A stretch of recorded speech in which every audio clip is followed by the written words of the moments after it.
8 minutes ago, the Indiana Fever locker room transformed in a way that no one inside could have predicted. One moment, the space was alive with easy banter, soft laughter bouncing between lockers, the clatter of water bottles being set down, the squeak of sneakers on the floor. The next, it was as though someone had flipped an invisible switch, cutting off all sound in a single breath.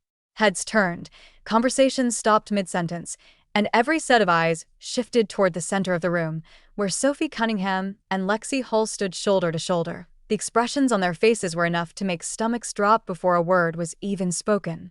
Something in their posture, squared shoulders but slightly tense, the kind of stance you take when you're bracing for impact, told everyone present that this was no casual announcement. It wasn't the typical, hey, team meeting in 5 kind of vibe. No, this was the kind of moment that plants itself deep in your chest before your mind even catches up, the kind where instinct whispers that whatever's coming will stick with you long after the words are said. Sophie Cunningham was the first to break the heavy quiet. She stepped forward, the rubber soles of her slides whispering against the tile, and faced the semicircle of teammates, coaches, and reporters. Sophie's game face was legendary in the league, that mix of grit and defiance that could unnerve even the toughest defenders. But this time, there was something new in her eyes. Not fear exactly, but a sharp, almost fragile glint that suggested she was holding back more than she was ready to show. Her voice was steady at first, but there was a strain underneath it, the kind you hear when someone is forcing themselves to stay composed. She said this wasn't easy to share, that it wasn't the kind of news they wanted to deliver, but it needed to be said. She glanced briefly toward Lexie, almost like she was checking to see if she was ready, and then she stepped back. Lexie Hull's hand closed around the microphone with a smooth, practiced motion, but her tone was softer, less guarded than Sophie's. Still, every word carried weight. She looked out over the room, eyes scanning faces that were already tight with worry, and said it. Caitlin Clark would be stepping away from the game for the foreseeable future. The room seemed to shift in an instant, as though the air itself had thickened. Lexie was quick to clarify that this wasn't about a trade. It wasn't the result of a personal feud within the team, and it had nothing to do with league politics. It was, in her words, a personal matter, and that was all they would say. No details. No timeline. No questions. The silence that followed was suffocating. You could hear the faint hum of the overhead lights, the slow squeak of a chair leg adjusting, even the dull thud of someone setting a phone down a little too hard. Every person in that room was processing the same thing. The Fever's brightest star, the player they'd built their offense around, was gone, and nobody knew for how long. Outside that locker room, the news detonated like a bomb. Social media erupted within minutes. Timelines instantly flooded with the announcement. Twitter feeds were nothing but Fever logos, speculation threads, and clips of the press conference already looping into the millions of views. Instagram comment sections swelled into thousands of replies, many of them demanding answers. TikTok was no different. The moment Lexie said Caitlin's name, people clipped it, slowed it down, replayed it, analyzed it frame by frame. Fans swore they caught tiny tells in the player's body language. Some claimed they saw Sophie's lip tremble just before she passed the mic to Lexie. Others insisted they heard Lexie's voice catch when she said Caitlin. And then the rumors started. Faster than the team's PR department could possibly contain them, whispers of an incident on the last road trip. Anonymous posts claiming inside sources had shared worrying details. Theories about a private struggle that had been building for weeks. Each one more elaborate, more dramatic, and in some cases, more absurd than the last.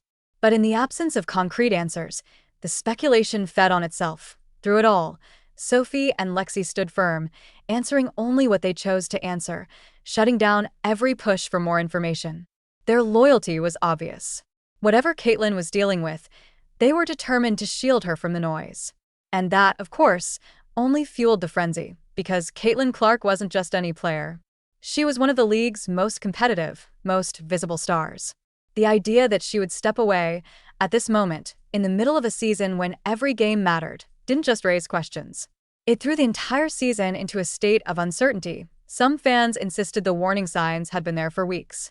They pointed to her recent post-game interviews, where her smiles had seemed shorter, her energy slightly muted. Her responses to off-court questions had been brisk, sometimes almost evasive. A few sharp-eyed followers brought up that tense moment during practice when cameras caught Caitlin and Sophie in a quick but seemingly heated exchange. only for both to laugh it off seconds later. Others remembered a cryptic Instagram story Caitlyn had posted late one night. Just the words, "Focus on what matters," over a black background. At the time, it had barely registered. Now, it was being dissected as a possible clue, and no one could say for certain if any of those moments were connected to her sudden absence, but the timeline was now being pieced together like an unsolved puzzle. Every small detail was suddenly significant. For those who know Sophie Cunningham, her role in all this carried a particular gravity. Sophie wasn't just another teammate. She was the team's firebrand, the first to step up when someone took a cheap shot, the one who'd happily eat a technical foul if it meant sending a message. When Caitlyn joined the Fever, Sophie had immediately made it clear she had her back. Opponents learned quickly, if you came for Caitlyn, you'd have Sophie to answer to. Seeing Sophie visibly shaken at the mic told the world this wasn't a routine update. This was personal. Over the last few weeks, Sophie had been in Caitlyn's corner on and off the court, publicly clapping back at critics when Caitlyn hit a shooting slump, calling out questionable officiating she believed targeted the rookie, coordinating matching warm-ups with Lexie before tense games as a subtle show of solidarity. This wasn't just about basketball. Sophie had made Caitlyn's battles her own. And now, she was making it clear she'd keep doing that, even if it meant standing in the line of fire. Where Sophie brought intensity to the announcement, Lexie Hull brought quiet, measured gravity. Known for her disciplined style of play and low-key demeanor, Lexie rarely sought the spotlight. That's why her decision to step forward, mid-sentence, and take over the announcement landed so heavily. Lexie and Caitlyn's on-court connection had been growing all season. The subtle glances after a good play, the extra high-five in practice, the way Lexie would be one of the first to meet Caitlyn after a game winner. That bond made her words cut deeper and made her delivery feel like more than just an official statement. It felt like a friend speaking about someone she cares for. What made the situation even more striking was Caitlyn's complete public silence. In an age where athletes often break their own news on social media before their teams do, her absence online was deafening. Just weeks earlier, she'd been posting practice clips, trading lighthearted jabs with Sophie, and telling reporters she liked to keep her focus on basketball rather than likes or retweets. Now, nothing. Not a post, not a comment, not a single sign of her voice. Reporters tried to press for more, but the only constant was that empty chair at the press conference, a reminder that whatever was happening, it was serious enough to pull Caitlyn away from the game she devoted her life to. The ripple effects went far beyond Indiana. Rival teams immediately began recalculating their game plans. Broadcasters reworked storylines. League officials privately worried about the momentum the WNBA had been building all season. Inside the Fever organization, the adjustment was just as intense. Strategically, losing Caitlyn meant rewriting plays, shifting defensive rotations, and redistributing scoring responsibilities. Emotionally, it meant trying to fill the void left by the player who had been their heartbeat, and yet, there was a sense of resolve among the Fever's core. Sophie and Lexie, in particular, carried themselves with a kind of defiance. They showed up to practice sharper, more locked in.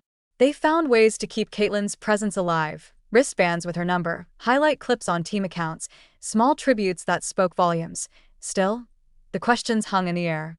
Was this a short break? A season-ending leave? Or something even bigger? Nobody outside the tightest inner circle knew.